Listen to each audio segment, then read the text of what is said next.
Hi, it's Jim Grillo. We're here with Brenda Anderson, who's the CEO of Site. How are you? I'm good. How are you doing? Great. I love your party here today. You know, we know how to throw a good party, I tell you. You do, and I see you've got some of your members here? We do. You know, we have over 2,200 members in 78 different countries in the world. So what you're seeing right here is just a very small sampling of who Site is and what we do. And if I wanted more information on this, if I were a prospective member, why would I become a member of Site?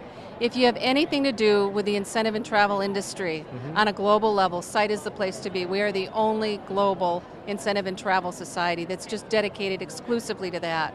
So we have a foundation that does research called iSite, the International Site Foundation. Okay. They support the industry.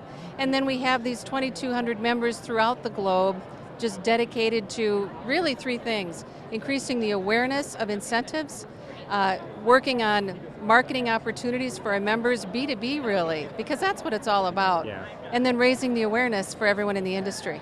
And do you get to travel to any of these destinations? You know, travel is a very big part of my job, so I'm gone most of the time, and I've had the good fortune to go to some amazing destinations and emerging destinations. We hold an executive summit every year, and that's where we go to an emerging destination and help them understand incentives. So our first one was in Dubai. That was 4 years ago. Second one was in Beijing. So we move all over the country. We've got one coming up, all over the world rather, in Kuala Lumpur in March of this year. So if you're looking for the trends and what's happening in the industry, Site's really the place to be. And do you have any trends for us? Do you see any trends right now today as far as what's happening in the future for the incentive market? You know, it's really important to be able to go to market clearly and understand what your competitive edge is, because the lead times are so small now, and with commoditization, when you're reduced down to a price point, it's really hard to show how you're different, so you've got to be really clear on how to do that. Because the irony is, incentives, it's about creating special memories.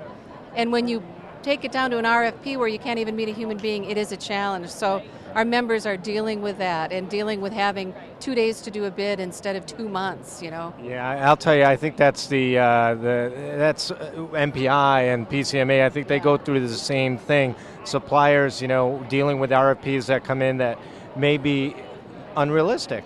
Yeah, and I think now when this first happened about 4 years ago, there was such a shock in the industry, and now people are getting more savvy, and I think even walking away from situations where they feel to turn around the bid in 48 hours is unrealistic, they can't do a good job, so they're just saying, no thanks, we don't want that business. And we'll see this, having gone through this with other industries that have had this purchasing thing come in, it'll come back to center. Relationships still matter. It may not feel like it right now, but they still matter. I think especially on the group side and the incentive side. That's so critical because, like we discussed, it's about creating those special memories. So you really got to stay close to your core.